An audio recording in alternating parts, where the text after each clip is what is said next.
कैसे के छठी मैया फलबा जुटाइबू कहवा से कल सुप दौरा ले आईबू।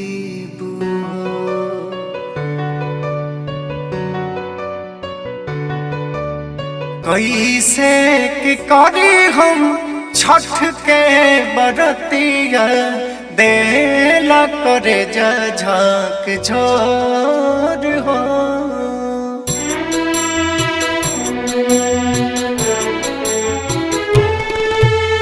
कैसे के करी हम छठ के बरतिया देला गरीबी झाँक झोर हो।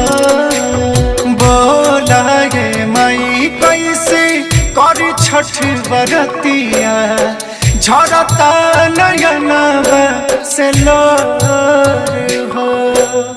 बोला ये माई कैसे कर छठ बरतिया झरता नयनवा से लोर हो।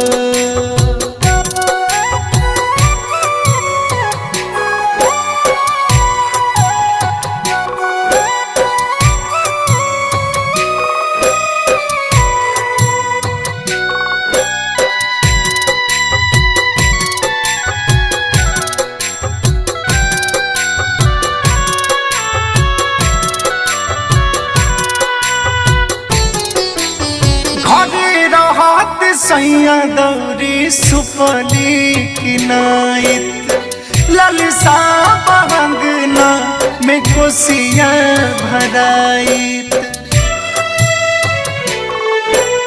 घरे रहत सैया दौरी सुपली किनाइत ललसा बहंगना में कोसिया भराइत।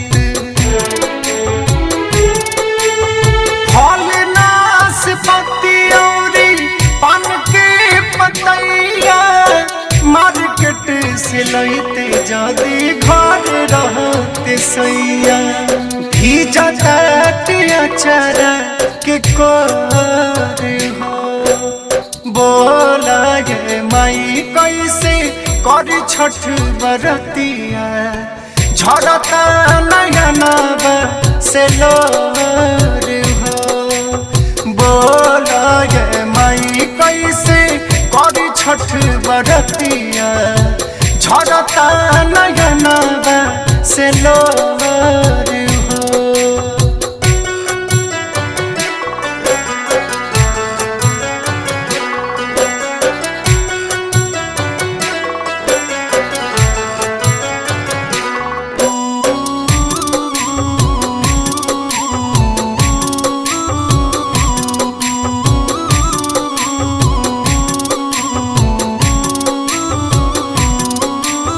बानी हम गरीब कवन भइल बा कसूर हो। कैसे कर छठ माई बानी मजबूर हो। बानी हम गरीब कवन भइल बा कसूर हो। कैसे कर छठ माई बानी मजबूर हो।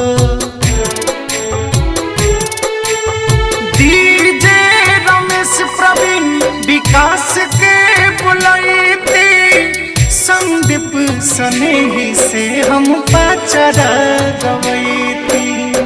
राजकुमार कहे कर जोर हो। बोला ये माई कैसे कर छठ बरतिया झरता नयनवा से लोर हो।